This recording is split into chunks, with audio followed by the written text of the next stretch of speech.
a violent young troublemaker, typically one of a gang. Yes, that does perfectly describe the original 1290 Super Duke car, but it's also the dictionary definition of the word hooligan. There's no denying that the very first 1290 SDR's motor was violent. Anyone who got close to it became a troublemaker, and let's be honest, KTM riders are a bit of a gang.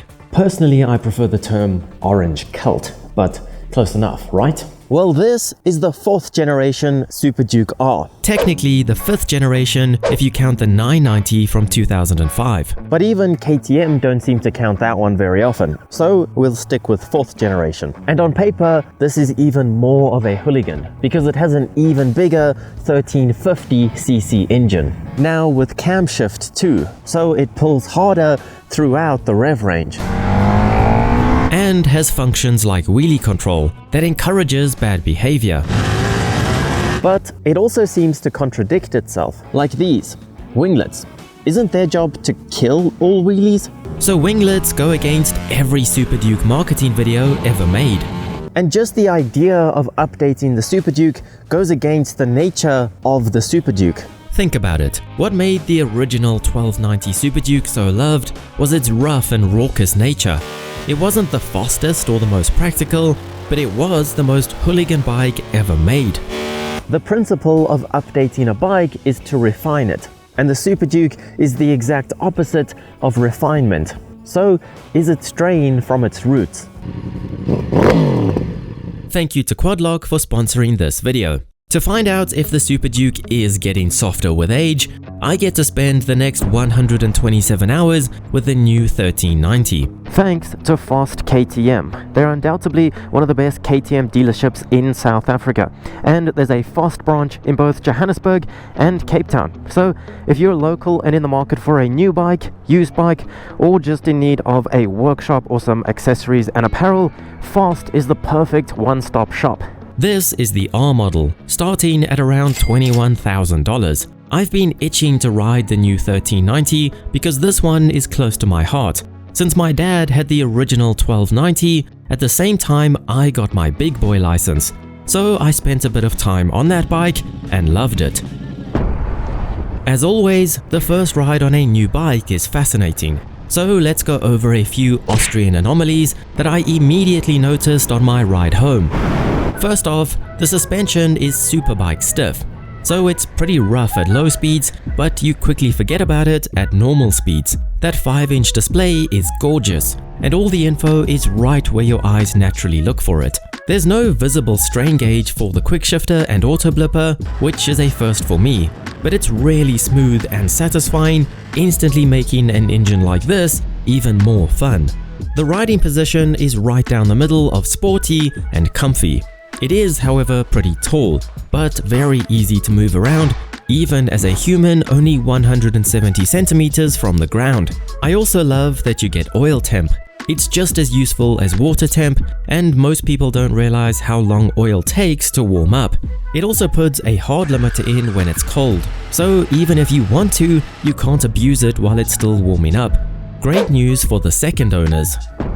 So it obviously got a name update, going from the 1290 to a 1390, plus a whole bunch of smaller updates like suspension. But here are the 3 headline updates. Most obviously, this headlight.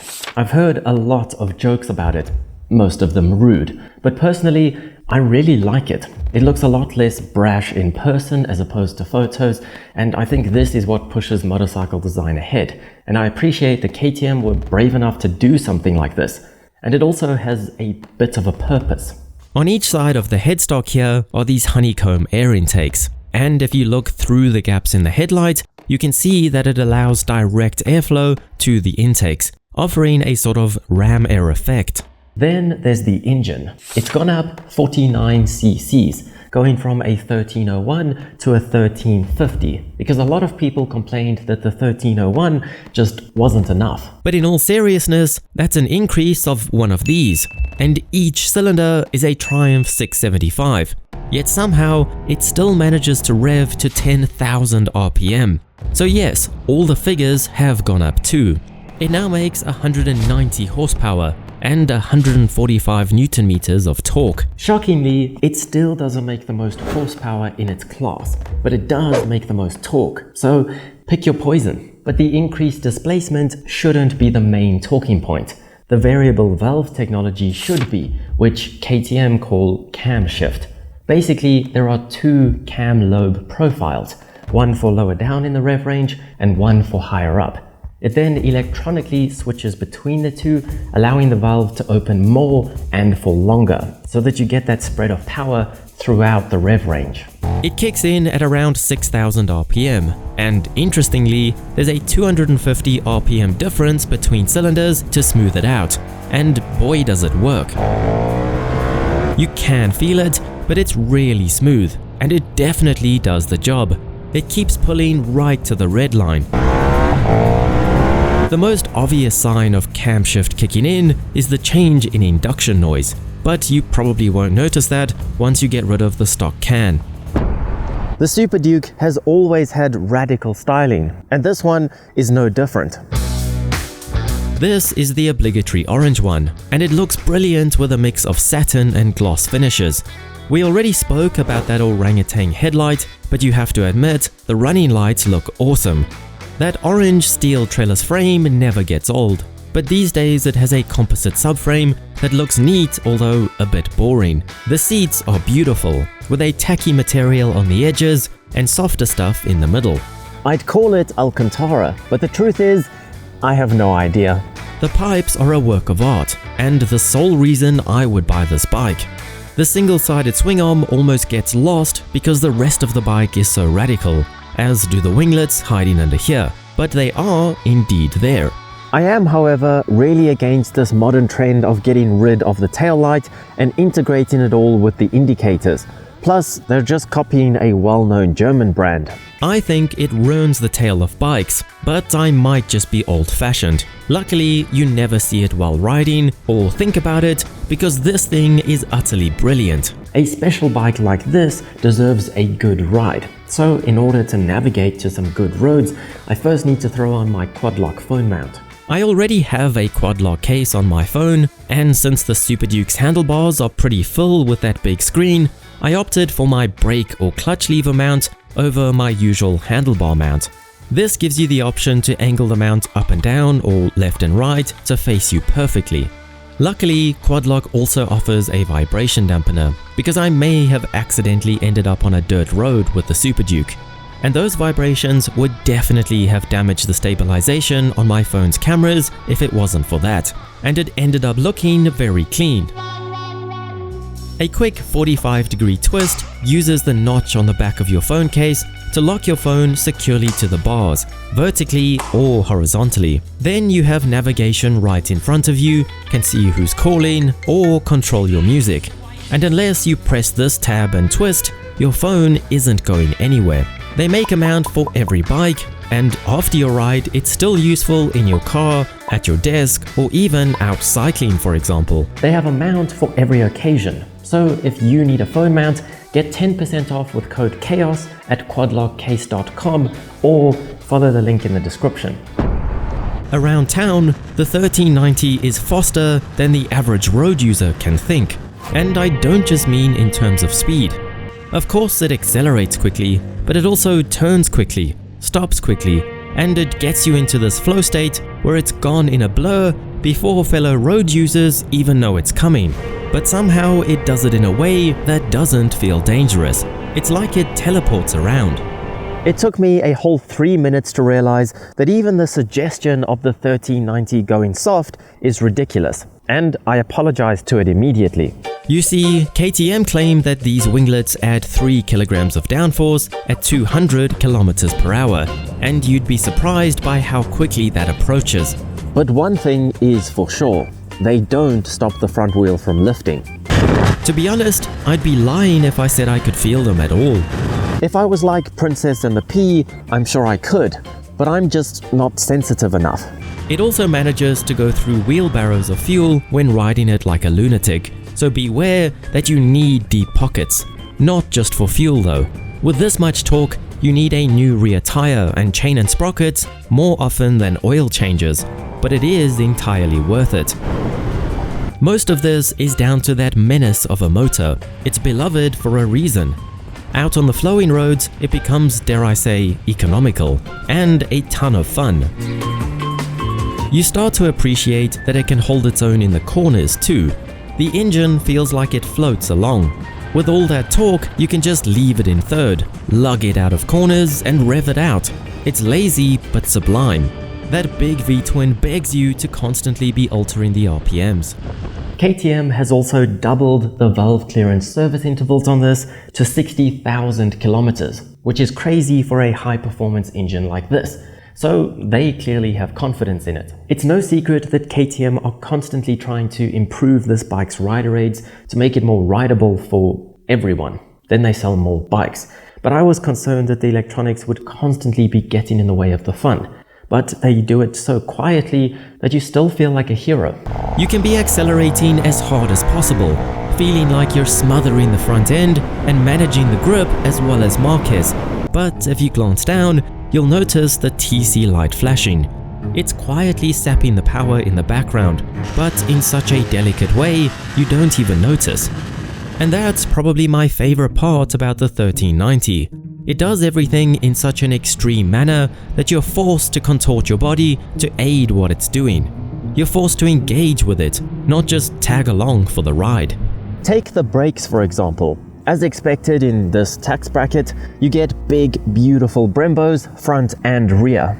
With a matching master cylinder on the important lever too. Now, on any bike I have ever ridden, I've been a two-finger breaker. I've just never understood how people can use one finger. It never feels like enough.